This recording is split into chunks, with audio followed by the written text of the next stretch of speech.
Hello viewers, I am Dr. Nafis, fertility consultant at Avira Fertility Center, Secunderabad. ఈరోజు మనము IVF test tube baby అనే పద్ధతిలో కొంతమందికి మనము జెనెటిక్ టెస్టింగ్ అనేది ఆఫర్ చేస్తామన్నమాట. దీన్ని పీజీటీ అంటాము.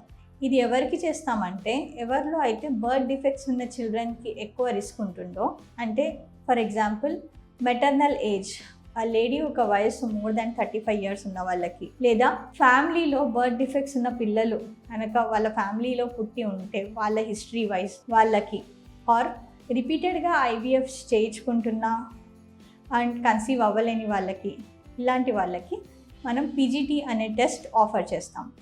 దీంట్లో ఎలా ఉంటాయంటే రిజల్ట్స్, సపోజింగ్ మనం ఒక 4 embryosని పంపించామనుకోండి టెస్ట్కి, 5th day embryosని మనం టెస్ట్ చేస్తాం.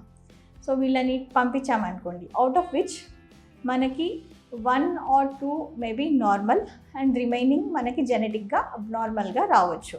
So and even sometimes all 4 may not be normal. So డిపెండ్స్కి రిపోర్ట్ ఎలా వస్తుంది దాన్ని బట్టి దాన్ని ఇంటర్ప్రిటేషన్ చేయాలి. అండ్ మీ ఐవీఎఫ్ స్పెషలిస్ట్ మీరు ఏ ఎంబ్రియోస్ అయితే జెనెటిక్గా నార్మల్ ఉంటాయో అవి మీకు ఎంబ్రియో ట్రాన్స్ఫర్ చేయడానికి వీలుగా ఉంటుంది. And that is going to increase our success rate to almost 80%. So కొంతమందికి యూప్లాయిడ్ ఎంబ్రియోస్ అంటే అంత క్రోమోజోమల్లీ నార్మల్ నంబర్స్ ఉన్న ఎంబ్రియోస్ ఉండకపోవచ్చు. వాళ్ళలో మొజాయిక్ ఎంబ్రియోస్ అనే రిపోర్ట్ ఇస్తూ ఉంటారు. మొజాయిక్ అంటే ఏంటి అంటే నార్మల్గా మోర్ దెన్ 80% ఒక ఎంబ్రియోలో మల్టిపుల్ సెల్స్ ఉంటాయి, more than hundreds of cells. So దాంట్లో around more than 80% of the cells నార్మల్గా ఉండాలి. So that is normal. ఇప్పుడు మనకి 20 to 30% ఆఫ్ ద సెల్స్ అబ్నార్మల్గా ఉన్నాయి అంటే దాన్ని లో మొజాయిక్ అని కేటగరైజ్ చేస్తాం. అరౌండ్ 30 to 40% అబ్నార్మల్గా ఉన్నాయి అంటే దాన్ని మీడియం మొజాయిక్ అని కేటగరైజ్ చేస్తాం.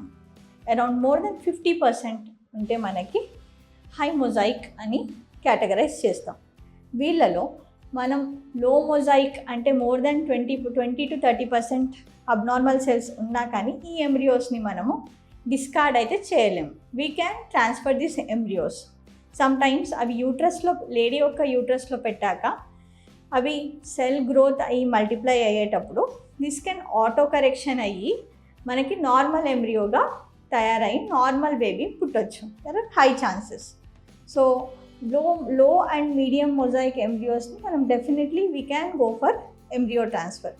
సో వీళ్ళకి ఏంటి అంటే మనకి ఎంబ్రియో ట్రాన్స్ఫర్ తర్వాత మళ్ళీ ప్రెగ్నెన్సీ టెస్ట్ చేశాక, ప్రెగ్నెన్సీ అందాక ఈ బేబీని మనము అరౌండ్ 5th month మనం ఆమ్నియోసెంటసిస్ అనే procedure, or 3rd month chorionic villus sampling అనే ప్రొసీజర్ చేసి మనం యాక్చువల్లీ జెనెటిక్గా ఈ ఎంబ్రియో నార్మల్గా ఉందా లేదా అనేది పరిశీలించుకోవాలి. దీని ద్వారా మనకు ఫామ్ అయిన బేబీ అనేది జన్యుపరంగా డిఫెక్ట్స్ లేకుండా ఉందా లేదా అనేది మనకి కన్ఫర్మేషన్ వస్తుంది. సో దిస్ ఈజ్ హౌ మనం మొజాయిక్ ఎంబ్రియో పెట్టినా కానీ అది ప్రెగ్నెన్సీ వరకు వెళ్ళినా కానీ we have to still follow with మనము జెనెటిక్ టెస్ట్ చేసుకుంటూ ఈ ఎంబ్రియో అనేది నార్మల్గా ఉందా అనేది చూసుకుంటూ ఉండాలి. Thank you.